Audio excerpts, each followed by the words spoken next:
Originalmente produzida para a televisão, esta série apresenta evidências que provam a autenticidade da Bíblia Sagrada. Dirigindo-se a ambos os lados da controvérsia, especialistas expressam pontos de vista não apoiados pelos produtores ou por Group Publishing. Versão brasileira, TVP e JPA, São Paulo. A seguir, cenas de outros programas de Segredos Milenares da Bíblia, série para colecionadores.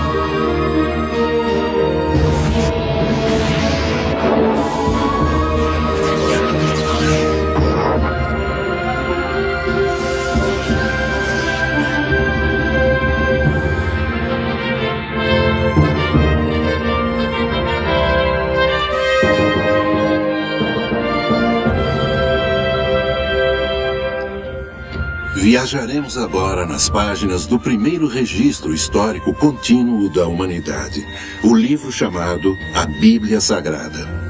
Vamos investigar algumas de suas histórias mais controvertidas e descobrir respostas para perguntas muito difíceis.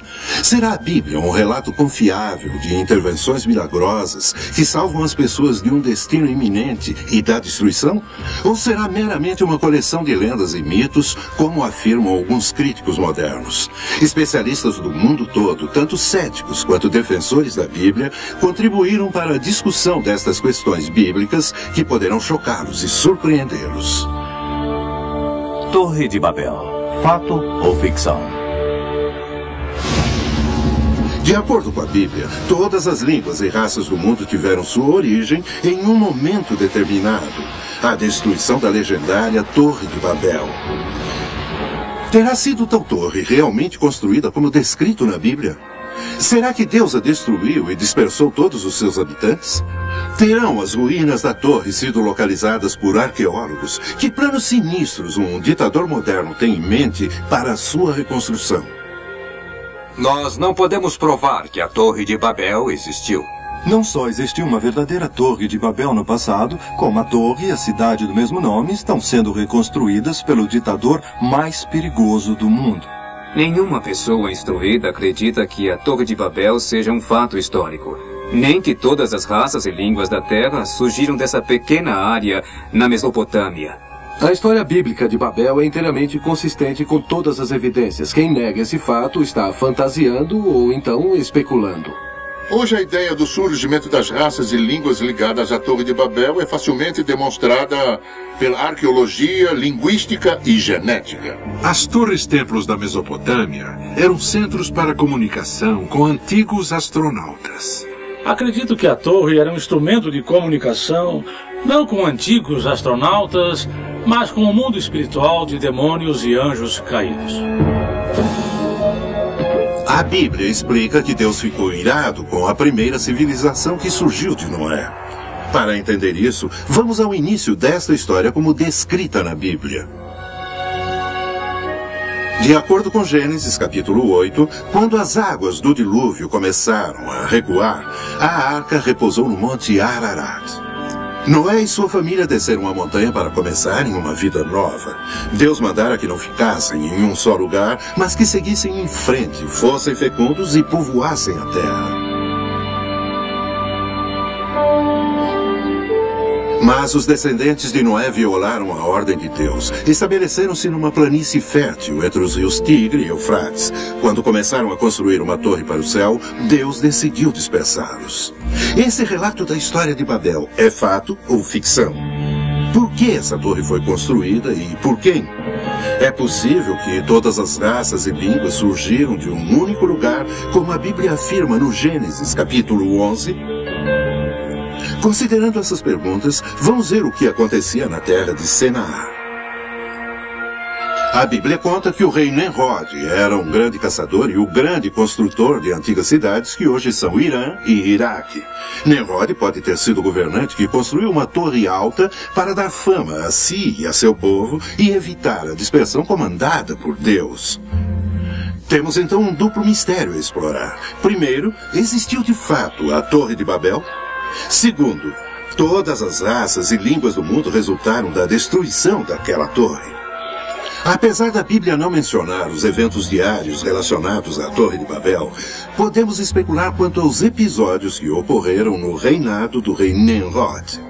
Ah, poderoso rei Nimrod! Escutai a palavra! O Deus dos avós de nossos avós brada suas advertências.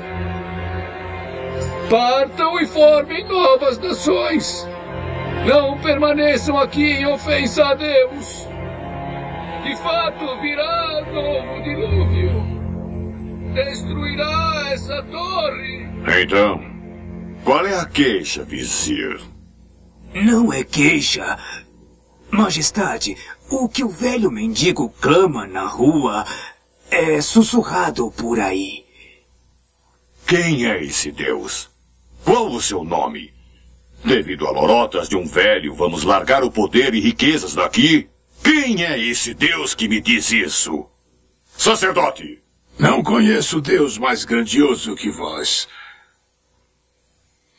São tolos todos aqueles que dizem que ele enviou o dilúvio no tempo de nossos ancestrais. Ele não trará dilúvio contra mim e minha cidade. Vê essa torre. Construiremos essa torre até que alcance os céus, e dilúvio algum jamais a destruirá. O que me diz, arquiteto? Com essa torre, soberano, venceremos qualquer Deus. E serás igual a qualquer um no céu. Por séculos, céticos desafiaram a precisão da Bíblia quanto à Torre de Babel, pois acreditavam que a terra de Senaar, como mencionada na Bíblia, nunca existiu. Para entender melhor esse ponto, pedimos ao professor David C. Dowell, perito em Velho Testamento, que explicasse. Estudiosos da Bíblia questionaram a localização e mesmo a existência da terra de Senaar. Eles sabiam que a Babilônia existiu, por testemunho de antigos historiadores tais como Heródoto e Estrabo, que afirmam terem visto a grande cidade. Mas não tinham provas, fora a Bíblia, que a área perto de Babilônia fosse chamada de Terra de Senaar. Então, no início do século passado, arqueólogos acharam milhares de tabuletas cuneiformes como essa. Nessas tabuletas do Egito, Síria e reinos hitita e urriano, o nome Senaar consta em várias passagens. As terras onde o episódio da Torre de Babel ocorreu eram aqui, onde agora é o Iraque. Todos os historiadores da antiguidade, inclusive Alexandre o Grande, escreveram sobre terem visto as ruínas da Torre de Babel. Houve muitas escavações arqueológicas nos últimos 100 anos que desenterraram os grandes tesouros da Suméria, Assíria e Babilônia no Iraque. A localidade de Birs Nimrod, em Borsippa, tem sido a preferida por muitos arqueólogos como sendo a Torre de Babel. O zigurate de Ur e as ruínas de Et-Menanke, perto da Babilônia, têm sido ainda mais preferidas. Será um desses lugares o possível local da Torre de Babel? As provas arqueológicas mais fortes combinadas com relatos bíblicos favorecem a localização de Et-Menanke, que fica no Iraque, na Babilônia, 80 quilômetros ao sul de Bagdá. Esse local constou recentemente do livro de referências de seleções como sendo a localização provável da Torre de Babel.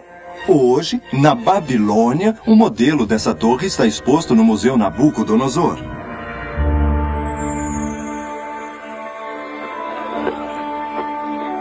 A construção da torre e seu grandioso projeto em muito onerou o povo e os recursos. A construção da torre, sem dúvida, exigiu cada vez mais trabalhadores e dinheiro. O peso da mão de Nimrod foi sentido em cada canto.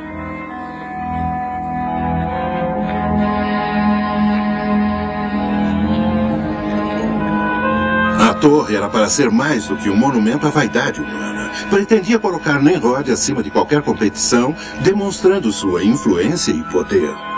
Ele esperava enaltecer seu nome para que ninguém ousasse se opor a ele. Veja, Majestade, como são rijos esses tijolos queimados. Muito mais duros que os endurecidos pelo sol. Esses novos tijolos podem construir essa torre tão forte que poderá alcançar o próprio céu. Dessa torre, assim como o sol é o senhor do céu, alcançaremos o reino dos céus. E daí, Majestade? Vós e os sacerdotes poderão falar com os deuses.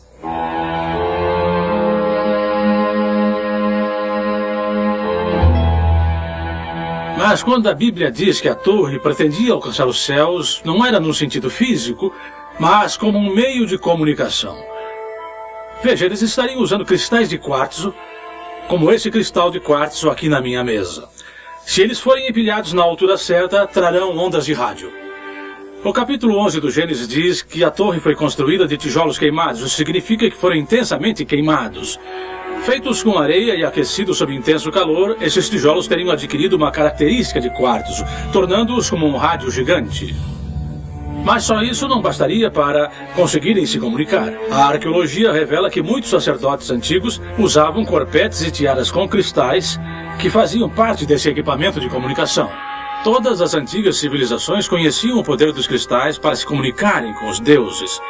Esses antigos sacerdotes teriam usado um rádio portátil como este que estou segurando. Buscavam sintonizar com o mundo espiritual. Nos últimos anos, surgiram teorias exóticas para explicar a finalidade da torre.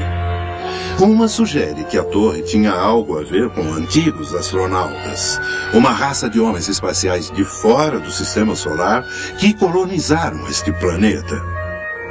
Os sumerianos eram capazes de descrevê-los e representá-los em estatuetas como essa, que era do líder do primeiro grupo de astronautas que desceram no Golfo Pérsico. Houve outros entre eles, que eram fêmeas, por exemplo, e vê-se que eram pilotos que podiam voar nos céus da Terra. Essas eram as pessoas que a Bíblia descreveu como os antigos deuses nos quais os povos antigos acreditavam. Apesar da teoria do antigo astronauta ser interessante, envolve uma total má interpretação da Escritura. A palavra hebraica Bene Elohim significa sempre anjos, seres sobrenaturais, e não astronautas ou homens do espaço. Tanto o Velho quanto o Novo Testamento confirmam que esses anjos caídos coabitavam com as mulheres na terra, as quais deram à luz aos Néfilim, os caídos, os nascidos na terra. Foi essa contaminação da humanidade que causou o dilúvio de Noé. Todas essas ideias e teorias estranhas surgiram da falha em compreender a integridade da Bíblia como um todo, a qual é em si um sistema integrado de mensagens de origem extraterrestre. A Bíblia diz que Deus decidiu que a torre não deveria continuar em pé e que as pessoas tinham que se separar e se dispersar sobre a terra. O que pode nos dizer dessas nuvens escuras e raios que têm circundado a torre? Isso perturba muito o rei. Ele se tranca na sala do trono em grandes preocupações. Sempre tivemos tempestades nessa época do ano. Não vejo ligação entre a tempestade e a torre. Não me lembro de nuvens escuras pairando por tanto tempo em um só lugar, nem de raios que já tivessem matado nossos trabalhadores. Há uma maldição nessas coisas.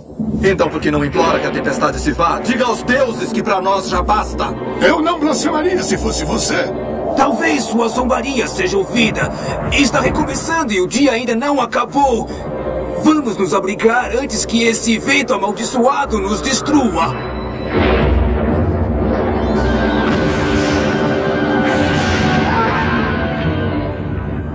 Aonde está a minha corte? Não vem! Não estão vendo, seus tolos? Está recomeçando! Por que eu estou sendo destruído? Não, graciosa majestade! É apenas o tempo, novamente! O tempo e os deuses não são a mesma coisa, sacerdote! Por que não aplacaste os deuses com sacrifícios? Anseias por me ver morto? Magnífico, senhor! Queimei um boi e 2 carneiros essa manhã no altar! Não basta! Não vê como clamo por nós? Queime mais bois e carneiros!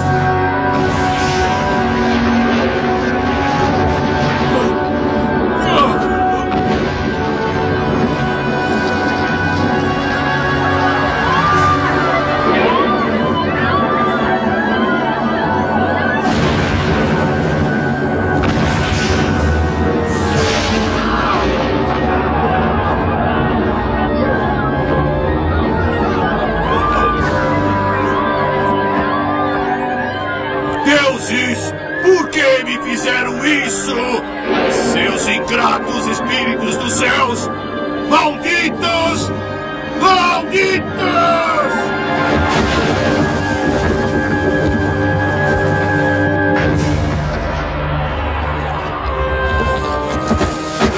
De acordo com a Bíblia, Deus destruiu a torre e confundiu as línguas do povo para que se separassem nações e raças.